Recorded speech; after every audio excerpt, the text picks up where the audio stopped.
A partir de 1950, comenzó a desarrollarse una nueva perspectiva de estudio del comportamiento humano en base a la suposición de la existencia de un conjunto de relaciones entre la persona y su entorno. Este punto de vista privilegia el contexto en el que se producen las problemáticas psicológicas del individuo y lo establece como un sistema con un funcionamiento determinado.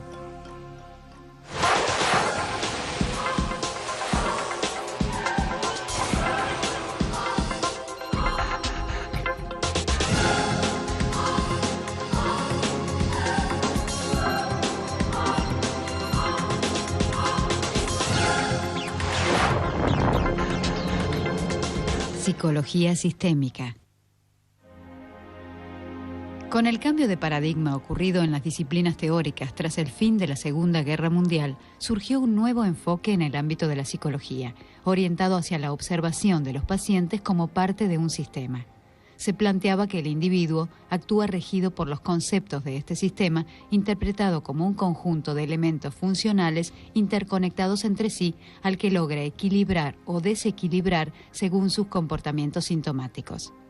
Se juntan a pensar un poco cómo era la comunicación de los seres humanos, haciendo un paralelismo con las leyes de los sistemas. En estos grupos de intelectuales no había solamente psicólogos, médicos, sino había físicos, químicos, matemáticos, y ellos se juntaban a entender las relaciones que había entre los sistemas y los seres humanos. Esto crea en un proceso evolutivo y empieza en un proceso evolutivo histórico, se empieza a dar cuenta de diferentes normas y situaciones y historias. A partir de acá se empieza a hablar de un nuevo paradigma de la psicología, un nuevo paradigma que rompía con el viejo paradigma, que tenía que ver claramente con el pensamiento lineal, el porqué, la casualidad, que empezaba a arrancar con otro que tenía que ver fundamentalmente con el para qué, la circularidad, y entender al ser humano en un sistema, en un contexto, ¿no?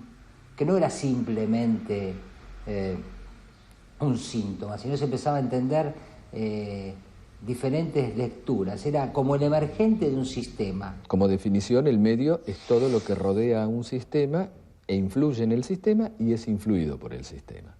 El medio más próximo al sistema es el contexto, que es el contexto es el medio que nos dice qué está bien o qué está mal.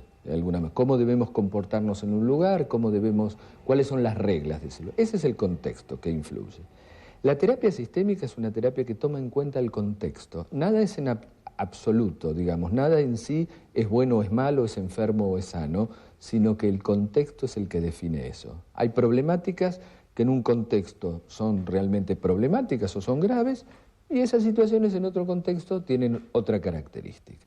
La perspectiva sistémica comenzó a enfatizar el estudio de las totalidades, más orientado hacia la interacción entre las partes que al comportamiento de cada una de ellas por separado. Los pacientes fueron ubicados por los psicoterapeutas en el marco de sus relaciones personales y familiares, a las que identificaron como sistemas que funcionan según reglas particulares de comunicación en las que se establecen equilibrios dinámicos determinados. Empiezan a pensar en que esa persona, además, no estaba aislada. Entonces, como una manera de ayudar a esa persona y de ayudarse los terapeutas con esa persona, empiezan a citar a otras personas que están directamente involucradas con ellos, que solía ser la familia, los familiares. Entonces, empieza a aparecer el germen de la terapia familiar, que después toma este nombre de terapia familiar, como sinónimo de la terapia sistémica, y empiezan a ver que el individuo cambia según las personas con las que está, según los vínculos que tiene, el tipo de relación que tiene, y que a su vez las personas también están influidas por ese sujeto que estaba enfermo o estaba significado como enfermo. El surgimiento del movimiento familiar en psicología estableció la necesidad de observar los vínculos entre las personas. Se comenzó a considerar que un hecho o situación que afecta a alguno de los elementos repercute en todo el sistema. Es decir, que si algo sucede a uno de los integrantes del grupo familiar, esto genera consecuencias en el resto de sus miembros. Bateson empieza a mirar lo que pasa en los grupos familiares como antropólogo. Entonces no empieza a mirar si una persona es loca, por ejemplo. Lo que empieza a mirar es qué sentido tiene el comportamiento de esa persona en relación a esa tribu familiar. No entraba rotulándolo como enfermo, como está mal lo que está diciendo. Con lo cual empieza a observar fenómenos que son diferentes de los que se observan si mirás desde el modelo médico hegemónico o si arrancás mirando en términos de que lo que le pasa a este es que está enfermo. Y encuentran cosas interesantes, encuentran que personas que mejoraban en terapias individuales en una internación, después tenían ciertos problemas cuando se reencontraban de nuevo con la familia. Entonces, en lugar de observar qué pasaba con esa persona solas, observaban qué pasa, empiezan a prestar atención a qué pasa entre las personas. Una de las especificidades de la psicología sistémica es la utilización de la cámara Gesell, que consiste en dos ambientes separados por una ventana espejada que permite una visión unidireccional. De un lado, los observadores contemplan a un grupo de personas que del otro lado del vidrio interactúan en situaciones reales. Y evidentemente del otro lado hay sensaciones dentro de este contexto, de esta cámara, de este lugar, ¿sí?, que no se viven, pero se viven diferente del otro lado, ¿no? Y entonces yo cuando salgo de trabajar con la familia tengo otras voces. Por ejemplo, si yo trabajo con una familia donde hay un chico con problemas que puede ser un chico de 11 años con problemas en el colegio, y puedo tener detrás una psicopedagoga que me va a dar una lectura del chico dentro del contexto familiar, ¿se entiende? Sería que yo estoy, y puede haber detrás una madre, ¿sí?, una psicóloga, ¿sí?, pero una madre que también puede darme la lectura de eso. Entonces, eso es fantástico porque uno empieza a trabajar en equipo, atiende en forma de grupo, con función, sería la terapia familiar es la terapia de grupo básica, se puede decir, y atrás hay un equipo que me va a contener, como a mí como terapeuta, sería el terapeuta, va a estar en los dos consultorios. La cámara Gesell permite observar por primera vez el trabajo un poco tabú, un poco escondido de los terapeutas, que después ya se hizo norma en el trabajo sistémico. Se observa a los terapeutas, se trabaja en equipo, se llama, como ustedes sabrán, por teléfono a los entrenados, y sobre todo se observan cosas que serían imposibles de saber qué hace el terapeuta y qué hace la familia, digamos, ¿no? Ya se utilizaba medios como la grabación, al poco tiempo se empezó a filmar, en fin, todo eso que empezó a develar una cantidad de secretos de cómo hacemos lo que hacemos, que hoy en día ha hecho un aporte enorme. Entre las primeras entidades que aplicaron en sus teorías y prácticas los conceptos epistemológicos sistémicos, se destacó la Escuela Californiana de Palo Alto, conformada por el grupo de investigación del Mental Research Institute, entre quienes se encontraban Don Jackson, Virginia Satir, el antropólogo Gregory Bateson y el filólogo Paul Watzlawick. A partir de aquí empezaron grandes descubrimientos, y fundamentalmente con la Escuela de Palo Alto en Estados Unidos, una de las pioneras, ¿sí?, aparecen a descubrir que en la brevedad de tratamiento, serían en 4 o 5 sesiones, se encontraban soluciones inmediatas a aquellos conflictos y problemas que tardaban años y años y años en resolverse, con modelos exitosos, evidentemente, pero bueno, con una epistemología totalmente diferente. Para la gente de Palo Alto, la idea de sistema es anterior a cualquier práctica. Entonces, el observador es el que define el sistema, y como es una terapia focalizada en la resolución de problemas, ellos tienen claramente definido que el sistema es el sistema, o sea, el modo en que la conducta circula entre las personas, o sea, el sistema interactivo que sostiene y produce un proceso emergente, que es la conducta sintomática, es lo que define el problema. La Escuela de Palo Alto, llamada también Escuela Interaccional, publicó los resultados de sus investigaciones realizadas entre 1952 y 1966 en el libro Teoría de la Comunicación Humana.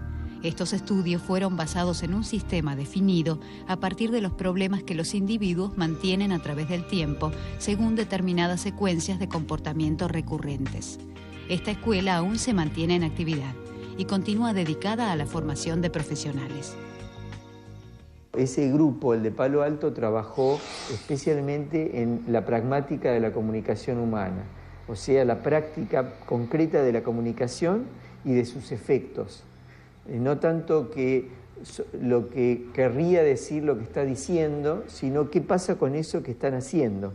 Y no solamente a nivel verbal, sino también a nivel no verbal, que ese fue otro gran impacto que generó esta disciplina, ¿no? Empezar a observar todos los mensajes no verbales que cuentan, como todos sabemos en comunicación, mucho más que los mensajes verbales, o sea, lo que se llama los metamensajes en comunicación. De ahí el primer libro, de alguna manera, que es un clásico para todos los estudiantes de ciencias sociales, ya no diría de psicología, Teoría de la Comunicación Humana. Otra de las primeras escuelas que desarrollaron las técnicas y metodologías planteadas por el movimiento familiar fueron la Escuela de Milán, integrada por terapeutas italianos como Mara Selvini Palazzoli y Gianfranco Cecchin. Este grupo comenzó sus investigaciones con el estudio de familias con un miembro gravemente perturbado con síntomas de anorexia nerviosa o diagnóstico de esquizofrenia. Fueron grandes investigadores, grandes teóricos. Desarrollaron un arma que los terapeutas sistémicos, cuando trabajamos con familias, la usamos muchísimo, que es el interrogatorio circular, es empezar a poner la problemática de uno en relación con los demás. Si a esta persona le pasa tal cosa, está enfermo, delira o se hace pis en la cama, o tal, ¿qué hace el papá? ¿Qué hace la mamá? ¿Qué hace el hermano? ¿Qué hace este cuando el otro hace tal cosa? ¿Qué piensa? ¿Qué siente? Esto de poner en circularidad, que es una de las bases de la visión sistémica, hacer circular el problema y crearon intervenciones muy originales como las intervenciones paradojales, contraparadojales, las intervenciones únicas. Por un lado crean ese interrogatorio circular que ya se ha popularizado en toda la terapia sistémica, no crean, pero recrean y le dan mucho énfasis a lo que llamamos la connotación positiva, que es la atribución positiva de las conductas de las personas. Justamente en lugar de mirar las carencias y los defectos, y esa búsqueda permanente de qué le faltó a la persona, se destacan las cosas positivas, se busca darle un sentido positivo a las acciones que las personas se autoatribuyen o se atribuyen a otros como negativas, se les da un sentido positivo, ¿no? Coherente, ¿no? Es lo que se llama reformular, o sea, darle a los mismos hechos un sentido diferente. Por su parte, la escuela estructural formada por el médico argentino Salvador Minuchin realizó un gran aporte al teorizar su trabajo a partir de experiencias con familias carenciadas del Bronx y Nueva York. Está lo que se llama el modelo estructural. Ese fue creado por Salvador Minuchin, él arranca en la Philadelphia Child Guidance con Braulio Montalvo y también coinciden con Jay Haley en una época.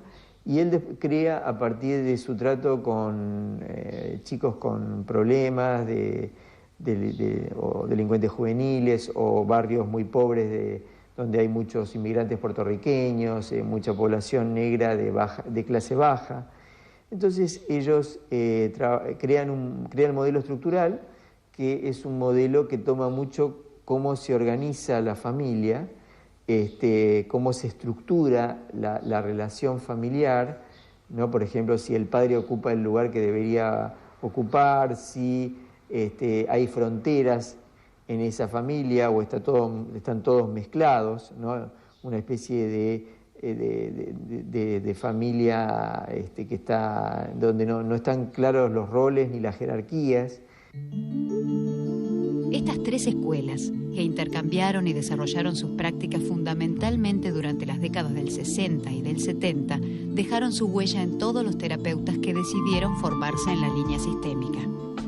Sus estudios fueron basados en una epistemología fundamentada en conceptos de diversas disciplinas independientes. Yo creo que los grandes sistémicos tienen una excelente formación psicoanalista y que tiene que ver con dos cosas diferentes, totalmente diferentes, y que si realmente uno es sistémico tiene que escuchar al psicoanálisis, a los gestálticos, a los conductivistas, a todo, porque es el sistema de los sistemas. Un verdadero sistema de salud tiene que ser un sistema abierto, como que las singularidades y la diferencia que nos diferencie tiene que marcar. Una de las fuentes en las que se apoyó la epistemología sistémica fue la Teoría General de Sistemas, postulada en 1954 por Ludwig von Bertalanffy, quien definió a sus objetos de estudio como complejos de elementos en interacción y formuló leyes generales aplicables a cualquier organismo con independencia de la naturaleza de sus componentes.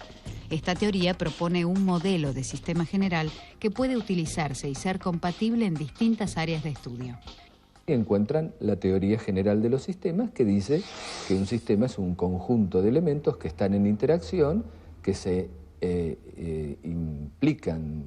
influyen mutuamente, tal que si se cambia uno, cambia los demás, o que algún cambio en uno ejerce un cambio en los otros. Como además la psicología, la psicoterapia, desde el psicoanálisis incluso, priorizaba la comunicación entre las personas, o sea, en la terapia lo habitual es que una persona va y le habla a otra, ¿no? Entonces ellos estudiaron la comunicación. Entonces, otra vertiente teórica que tiene la terapia sistémica, además de la teoría de los sistemas, es la teoría de la comunicación humana. Otra de las disciplinas aplicadas fue la cibernética, planteada por Norbert Wiener en 1948, dedicada al estudio de los sistemas de control, mecanismos de autorregulación y conceptos de feedback y circularidad. La cibernética que empieza a pensar entre lo objetivo y lo subjetivo, ¿no? Que la persona que mira está dentro del sistema, ¿no?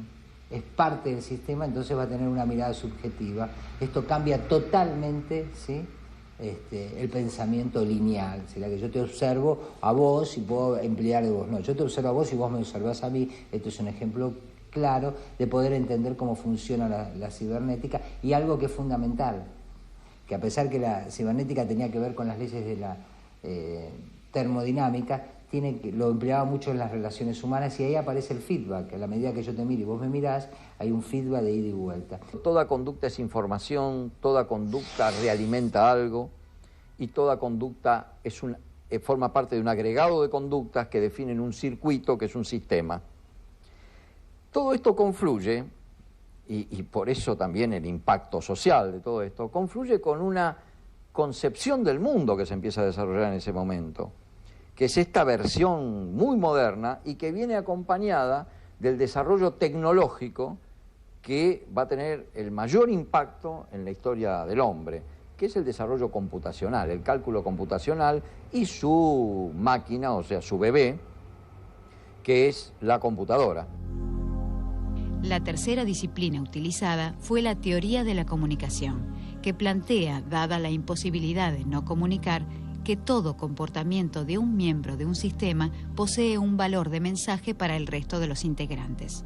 Determina además que los sistemas abiertos se caracterizan por patrones de circularidad sin un principio ni un final claro, donde la definición de cualquier interacción depende de la manera en que los participantes en la comunicación dividan la secuencia circular y establezcan relaciones de causa y efecto. Otra de las afirmaciones de esta teoría es que toda relación es simétrica o complementaria, según se base en la igualdad o en la diferencia. Lo importante del libro de Teoría de la Comunicación Humana, es parte del tema, es que el título original es Pragmática de la Comunicación Humana, porque lo que ellos prestaban es especial atención no solo digamos, a lo que se dice, sino a lo que se hace. ¿Tá? Por esto la inclusión de la cámara Gesell y del video, porque no solo escuchás lo que el otro dice, sino que ves lo que el otro hace. Con lo cual aparecen fenómenos interesantes, bueno, que ustedes conocen bien en televisión, porque de pronto un tipo te dice estoy triste y se sonríe, o habla de cuánto quiere a una persona y mientras tanto toma distancia y se sienta en la otra punta, ¿sí? O habla con mucho respeto en el contenido, pero el tono es amenazante y la actitud corporal es ¿no? Es decir, una persona podría estar hablando amigablemente, tratando al entrevistador de usted, y en cuanto el entrevistador le hace una pregunta que no le gusta, le dice, bueno, pero vos me entendés lo que te estoy diciendo, te quedó claro, y hay un acercamiento físico que implica una amenaza. Este tipo de cosas, si uno hace un registro únicamente verbal, no aparece. ¿Está? En pragmática de la comunicación humana, uno de los elementos importantes es que incluyen qué es lo que la gente hace, además de lo que la gente dice. La epistemología sistémica también contó con aportes teóricos del constructivismo y el construccionismo social, entre cuyos principales referentes se encuentran Jean Piaget y Kenneth Hergen. La persona que está dentro del sistema es del sistema, tiene mucho que ver con el contenido de las emociones que pasa. No es que a él le pasa y a mí no. Si a él le pasa, se angustia, llora, a mí también me va a pasar como terapeuta. Por supuesto voy a tener una barrera, ¿sí?, y un equipo que pueda trabajar con esto. Y esto va a tener que ver que la construcción de la sesión la vamos a armar entre todos. Eso tiene que ver con un nuevo modelo también, que se llama el constructivismo. El constructivismo, que es muy importante, ¿sí?, que es como el avance, sería bien el nuevo paradigma, ¿sí?, la cibernética, el constructivismo, ¿sí?, como los avances de la terapia sistémica mundialmente. Algunas de las frecuentes aplicaciones de los tratamientos sistémicos en la actualidad son los trastornos alimentarios, las adicciones y los trastornos de conducta infantil. Se trabaja en organizaciones, se trabaja en sistemas de salud, se trabaja en redes. El gran desarrollo de trabajar comunitariamente en redes y ver a las redes como sistemas organizados.